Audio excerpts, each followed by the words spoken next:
Deputados bolsonaristas desobedeceram a determinação do Hugo Mota e instalaram sim comissões hoje na Câmara dos Deputados e teve direito até bandeira pró-Trump, minha gente. Enquanto as exportações de carne do Brasil para os Estados Unidos tiveram uma queda em 80%, eles estão lá levantando bandeira e agradecendo. São um bando de traidores da pátria. Eu espero que o Hugo Mota realmente faça alguma coisa, porque se ele não fizer nada, ele vai ser totalmente desmoralizado, porque ele mandou um decreto hoje proibindo instalar qualquer comissão, qualquer reunião na Câmara dos Deputados durante o recesso do meio do ano. A sensação de impunidade desse povo é tão grande que o próprio governador do Rio de Janeiro vai criar um cargo para o Eduardo Bolsonaro trabalhar como secretário do governo do estado do Rio de Janeiro à distância, apenas para ele poder se licenciar da Câmara dos Deputados e não ter o seu mandato cassado. Será que o Cláudio Castro, ele acha que a justiça do STF é igual à justiça do estado que ele governa, que passa a mão na cabeça dele diante de várias coisas,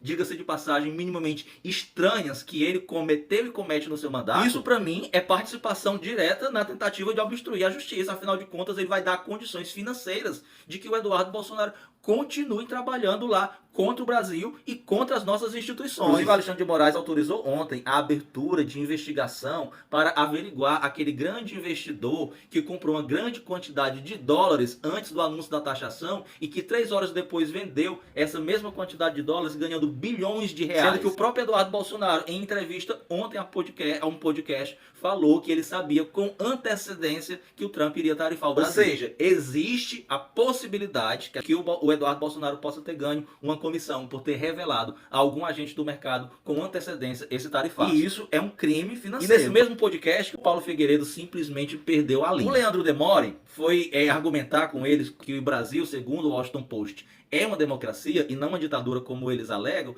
e o Paulo Figueiredo estava o tempo todo interrompendo. E aí o Leandro Demore falou, olha, eu preciso fazer alguns pontos de educação, se referindo à falta de educação do Paulo Figueiredo. O Paulo Figueiredo ficou possesso, diz que quem é ele para fazer ponto de educação com ele, que ele vai fazer ponto de educação com as suas negas, e que eles perderam a noção de quem o Paulo Figueiredo é. Já que tu acha que eles perderam a noção de quem tu é, Paulo Figueiredo, eu te digo, tu é um neto de um ditador traidor da pátria. Gente, a amizade do Fux com o Bolsonaro não é de agora, tá? Ele já vem beneficiando o Bolsonaro e vice-versa desde que o Bolsonaro era presidente e o Fux foi presidente do STF, inclusive com direito a receber uma medalha de honra dada pelo Bolsonaro. E o Estadão está tentando ensinar mais uma vez o Tarcísio como se comportar como candidato da direita para vencer o Lula. Disse que ele errou de maneira absurda ao questionar a integridade do sistema eleitoral brasileiro e ao dizer que se não tiver Bolsonaro concorrendo em 2026, as eleições não serão legítimas. O fato é que o Tarcísio está patinando, está mostrando que ele é somente um encarregado ou do Bolsonaro ou do mercado financeiro. Não tem opinião própria e nem tem poder de decisão. É um fraco.